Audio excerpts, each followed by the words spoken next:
The following is an excerpt from, For the Hell of It, 13 Spine-Tingling Tales of Terror, by Cranny T. Boy.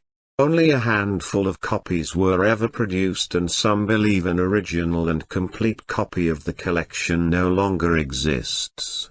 I dedicated the past several years of my life tracking down the 13 short stories.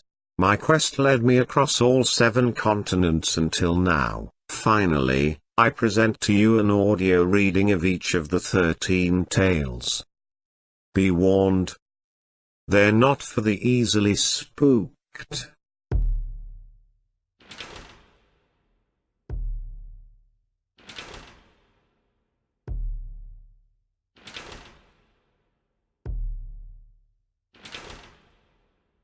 I've been abducted by aliens on several occasions, but never once probed. Usually they just ask me how to get to Venus. One time I witnessed a UFO crash into the tree outside of my house. A drunken man emerged from the wreckage, stumbled onto the lawn, and passed out. I couldn't believe my eyes. That wasn't the first time I'd seen a crashed UFO. I was walking down the street and just minding my own business when suddenly I heard a catchy jingle off in the distance. I followed the tunes until I was watching, with my own eyes, a number of small, adorable creatures dancing about. Children were looking on with wondrous gaiety and laughing and tossing the small, round, fuzzy little creatures whose features were simplistic yet just unique enough to be easily recognizable. Their bodies were spheres and they had 2 small feet, each of them had 1 eye and maybe an antenna or 2. Looking at them, you could almost imagine them sitting on the shelf in the toy aisle at a Target or Walmart. In fact, they seemed to have been born solely for this purpose. They called themselves Flunkies and they had a terrific tune. People from all over began congregating to catch a glimpse of the Flunkies. They danced about with jubilation and exuberance. Eventually, they were swarming all about town, riding skateboards and causing mischief.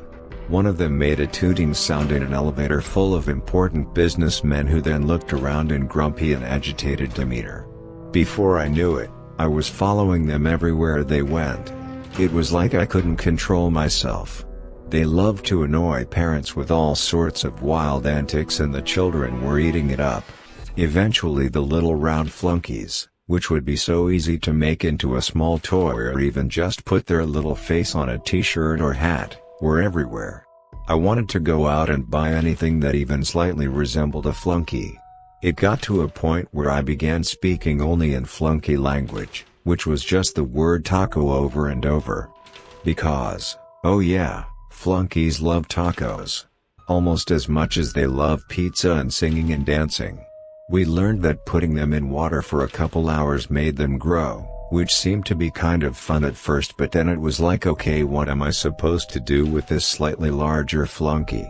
After months of Flunky mania, those of us who hadn't died from heart attack, stroke, or exhaustion due to too much dancing were growing tired of the Flunky's same old song and dance. That was when they began shaking violently in anger. What happened next had us all wondering if there would be a sequel to this shared lucid dream we all experienced. Suddenly another UFO landed and from out of it came a herd of all pink Flunkies with bows on their heads. They called themselves Flunkettes.